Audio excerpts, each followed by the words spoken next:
enough to elect you as our commander-in-chief. So while we're out there fighting for the dreams of our children, just know, Mr. President, how many millions of dreams like mine are going to be lived thanks to your brilliant leadership. Mr. President, thanks for delivering America the safest country on God's green earth. Thank you very much, Joe. Pretty good? He did pretty good. Thank you very much. Mr. Speaker, please.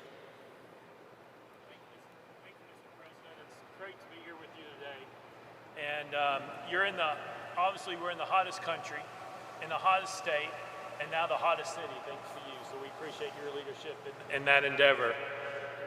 Also, it takes strong leadership, Mr. President, to do what you do. We thank you for that and have a strong team as well.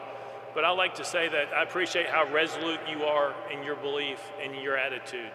And I think that's a testament to making America first. Also, I want to thank you for delivering freedom. When we talk about crime, a lot of times we talk about normalcy, but people get used to high crime. They don't understand what low crime is, and in this city, unfortunately, it became a normal thing seeing high crime. But you deliver freedom to the residents here in Memphis, as well as Governor Lee did. And it's as little as watching a kid or a child who said they had a bicycle in their living room, and now they're able to ride it outside. We take that for granted. We take that freedom for granted, but because of you, now here in the city of Memphis, kids can ride their bicycle outside, which they never had experienced before. And now what has happened, when you have freedom, Mr. President, you have opportunity. You now have hope, you get independence, and then comes prosperity. And that's what making America great is all about. They can be anything they want to be. It doesn't matter where you start out. You can end up wherever you want to be, and that's exactly what you're doing, Mr. President. And then we can talk about crime statistics, but I want to thank you for saving hundreds of lives. And I mean by saving hundreds of lives is those individuals who were not shot and killed in the city of Memphis. Those are saved lives that have something else that God's going to give them to do in their life other than be a crime statistic. In your short period with your team's approach, there are 10,000 less victims in the city of Memphis. Think about that. Hundreds of lives saved, 10,000 less victims. That is an accomplishment that you have never seen in this aspect.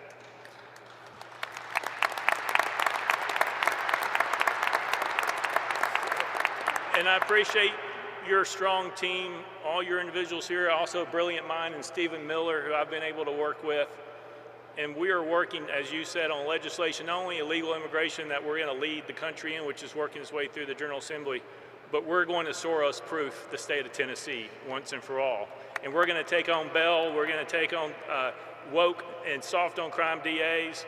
We've already done truth in sentencing, we're working on three-strike legislation, but we have a strong General Assembly that will support the governor and me and Lieutenant Governor McNally, who's a great advocate in this endeavor.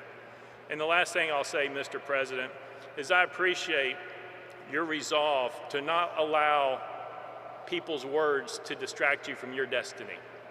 Stephen Miller just laid out what that destiny looked like, which is untouched in our history. Thank you for being resolute and not allowing those who want to take you down or to cause you harm to allow you to continue fighting forward to make the America what we know it can be, as well as the city of Memphis. Thank you very much, Mr. President. Thank you very much.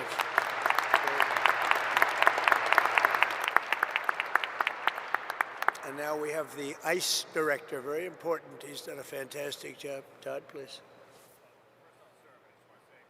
We're a law enforcement officer. Thank you for letting us do our job again. That's the key thing. The men and women in this room that wear the badge every day, we know that we have a president that has our back. So because of you, we can go out and we can make America safe again. But honestly, sir, if you just look at what we did, this is what happens when strategy actually meets execution. Your model is delivering real results, securing communities and making neighborhoods safe. And if more cities would just take the lead and have the strength and constitution like the governor does to make their major cities safe again, this is a prime example of how to do it. This is a direct reflection, sir, of the model that you put in place.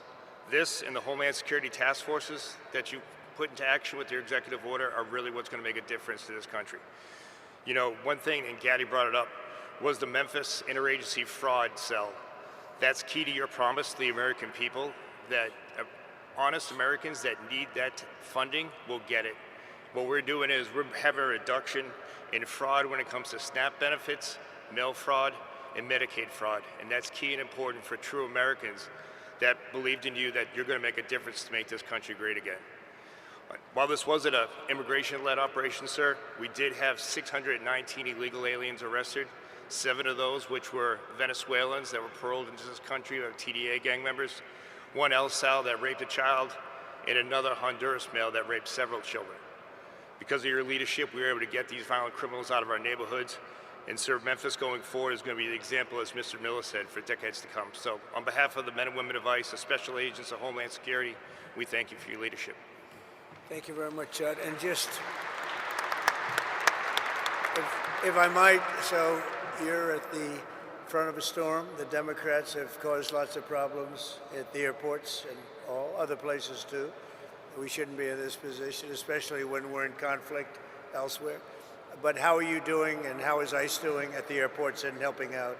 Oh, you know, sir, to just have the opportunity to help our other fellow officers at Department of Homeland Security, we're doing great. We're going to make sure that your promise is kept, that we're going to help those lines move, and we're going to make people safe. And no one should be nervous to go to the airport, because we're going to make sure that every traveler in spring break has a safe journey.